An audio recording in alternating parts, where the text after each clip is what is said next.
What's up guys, have you ever built an iron farm only to return the next day to find no iron because your zombie burnt up in the sun or despawned? Or that no golems have been summoned because your villagers can always see the zombie and are too scared to sleep? I'm going to show you how to build a solar powered iron mine that just works without you having to fix it every time you log back in. And we're going to use redstone components to build a zombie cuckoo clock that gives our villagers a rude awakening every morning and then tucks the zombie away every time the sun goes down, allowing our villagers to get the sleep they need in order to keep working and summoning golems. The first step of this build is to dig out an area 17 blocks long, 17 blocks wide and 1 block deep.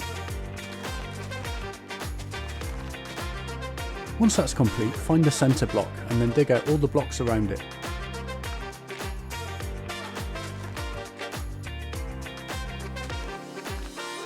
Next, dig out the centre block. This should give you a 3 block by 3 block hole.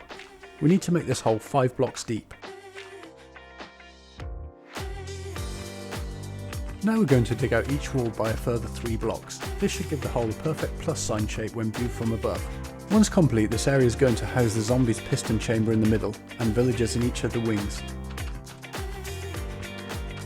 At this point I'm going to line the hole with white concrete because I like my builds to look nice. You can swap out the dirt for any kind of stone you like or just leave the walls bare earth as they are, it's entirely up to you.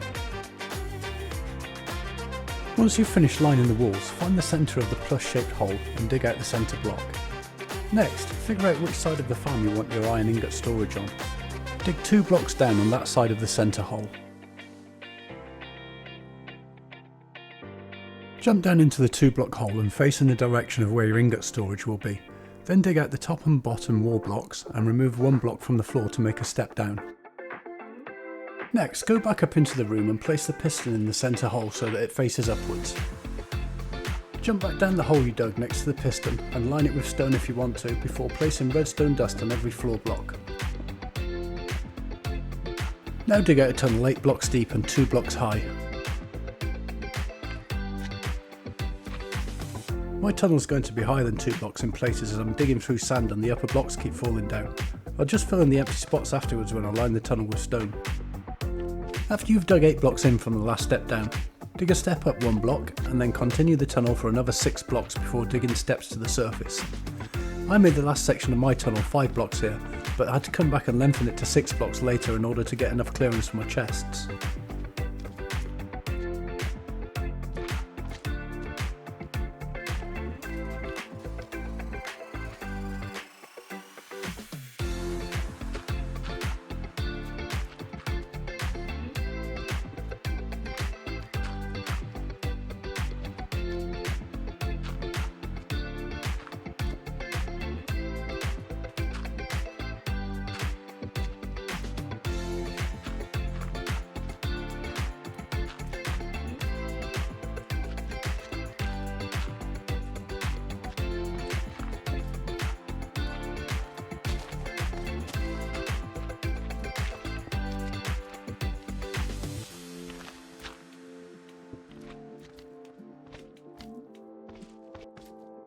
When you go back into the tunnel from this end, the 3rd block down above the stairs is where our hoppers are going to come through from the middle of the killing zone. You can dig a recess into either the left or right wall in this area in order to accommodate a vertical stack of double chests and the hoppers that feed them. I use 4 double chests here, but before we install the storage, let's get the redstone wiring completed. Place down a daylight sensor 1 block after the end of the stairs. You can right click the sensor to change its mode. When the sensor's blue, that means it will push the piston up when it's dark. When it's brown, that means it will push the piston up when it's light, which is what we want, so make sure it's set to brown. Next, place redstone dust on every block as you go down the stairs. On the 3rd block in of the first flat section, you need to place a repeater. When you place a repeater, its arrow will point in the same direction that your camera is pointing, so make sure you place it whilst facing towards the piston chamber. Once the repeater is placed, right click it to make the gap between the 2 torches on it as wide as possible. Next, continue to place redstone dust on every block until you complete the circuit. Now that the solar powered piston is installed, let's close the hole in the floor and then build a 1 block high wall around the piston.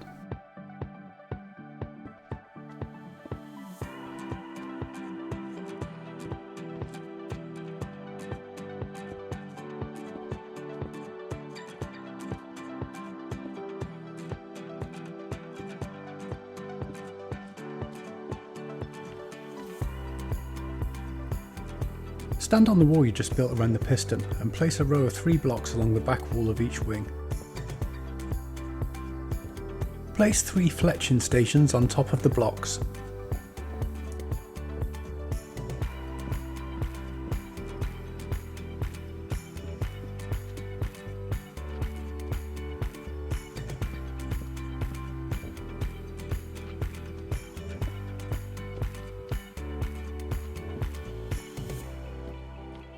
Now it's time to place the beds. They need to be placed so that the pillow faces the piston. You might need to place a temporary block down and use that to climb on the fletching stations in order to place the beds correctly. You'll need to destroy the temporary block before you can place the beds.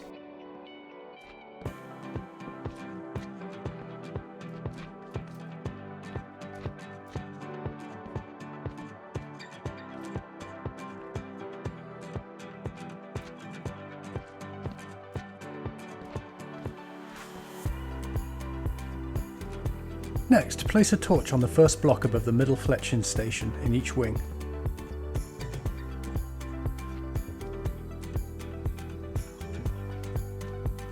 And that's this part of the build almost complete. Just add a row of glass blocks to the top of the wall surrounding the piston.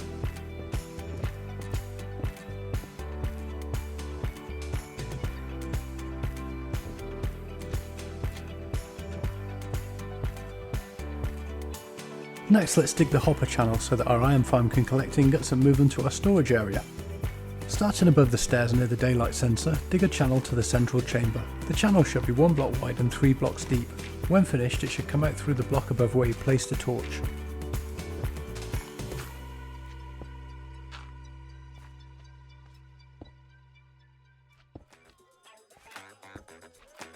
Don't stop. Watch out now.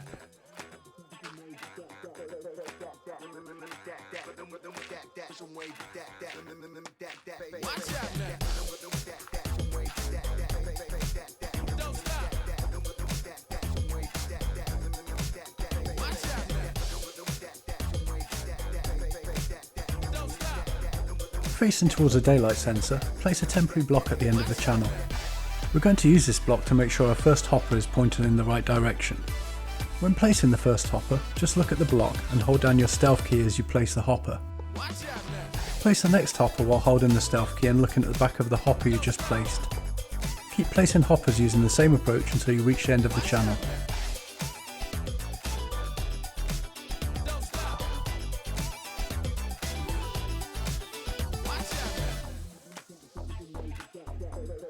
Now you can fill in the hopper channel to totally hide it.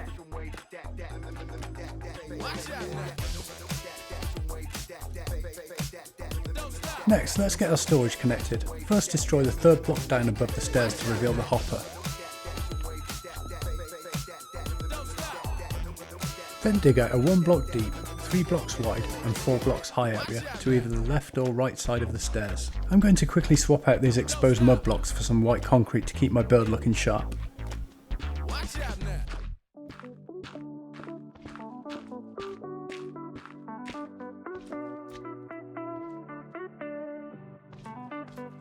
Next, place a chest in the bottom corner furthest from the hopper. Then hold the stealth key and target the side of the chest where you place the second chest. This will ensure they link together to become a double chest instead of being placed as 2 singles. Repeat this process until you have a stack of double chests 4 blocks high. Next, target the side of the top chest and hold the stealth key. Then place a hopper feeding into the top chest. Do the same for the other 3 chests.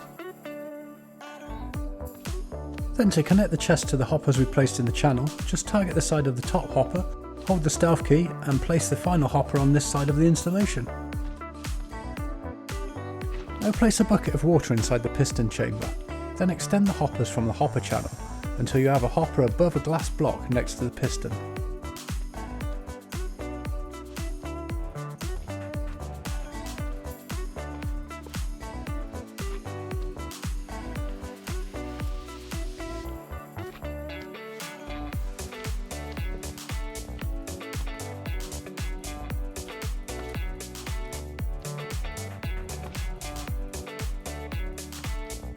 Build a temporary 3-block staircase on top of the glass wall, then use it to add glass blocks over each of the villager wings.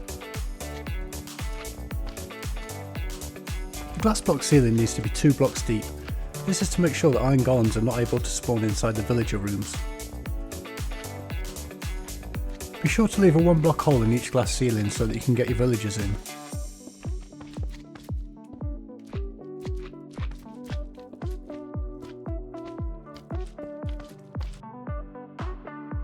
Once all the villager wings have their glass roofs in place, remove the temporary stairs and then add a ceiling to the zombie piston pit area. This ceiling needs to be made of opaque blocks. Don't use anything transparent like glass because we need to stop sunlight from reaching our zombie. This roof also needs to be 2 blocks deep, just like the roofs on the villager areas. Leave the middle block empty. We'll be pushing our zombie through that hole and then placing the final 2 hoppers to seal him in.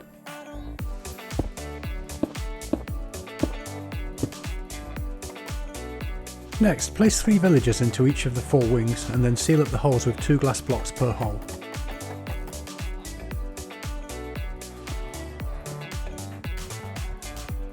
Now that our villagers are tucked away safely inside their new home, the next job is to build a 4 block wide platform all the way around our 17 block by 17 block area.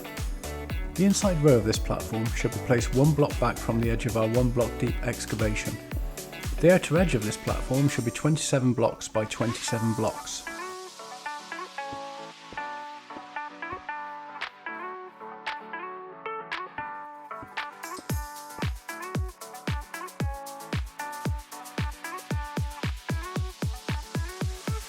Next, add the corner pieces to each corner of the new platform.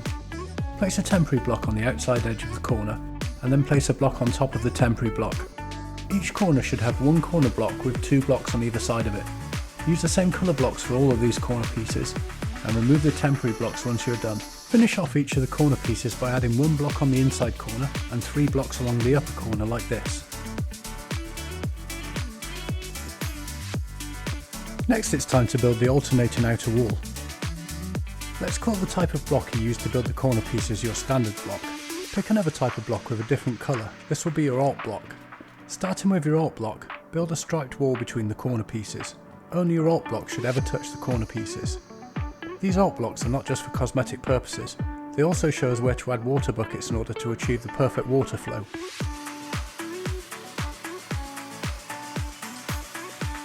Next, we are going to add a temporary water retaining wall. This wall could be any type of block you want, but don't skip this step. The wall allows us to generate infinite water sources on every other block along our outer wall.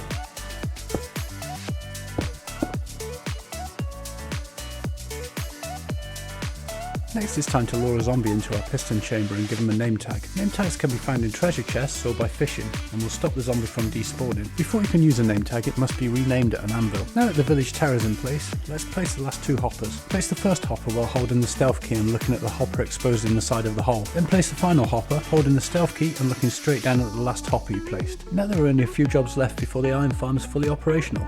Let's build the lava blade support structure next. This looks quite complicated, but it's actually quite simple. Place a temporary block to one side of the centre hopper, then place a slab on the top half of the temporary block over the hopper. Place a sign on the centre of the slab. Remove the temporary block, and then place signs in front and behind of the centre sign.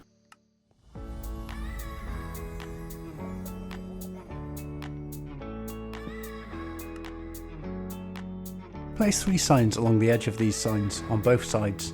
The 3 signs should look like a continuous 3-plank row.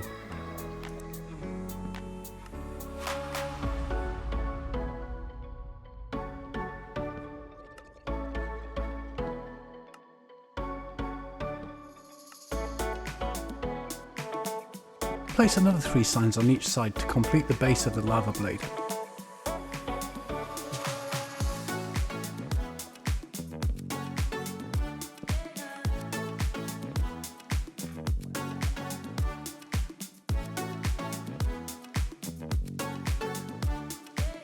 For level 2 of the lava blade, place a temporary block and jump on it. Then place a sign over the middle border of one of the outer 3-plank rows.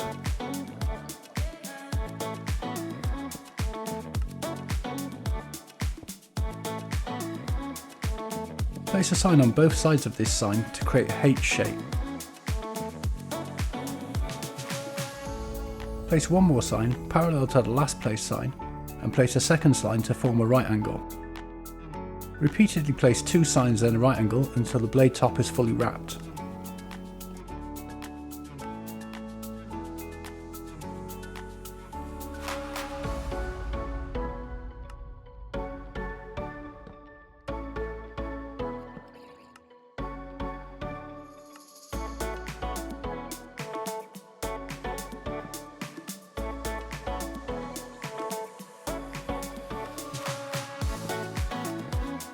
And that's all there is to it. The lava blade support is now ready for us to add the lava, but before we do that, let's get the water flow sorted out. You'll need 2 buckets of water to create the first infinite water spot. Simply pick a corner to work out from, and then pour your buckets of water in front of the first and second alt blocks. You can then refill your buckets from the spot between the alt blocks, and continue to do this all the way around. Once you've added a bucket of water to the gap in front of every alt block, you can knock down the temporary water retaining wall, and your water flow should look like this.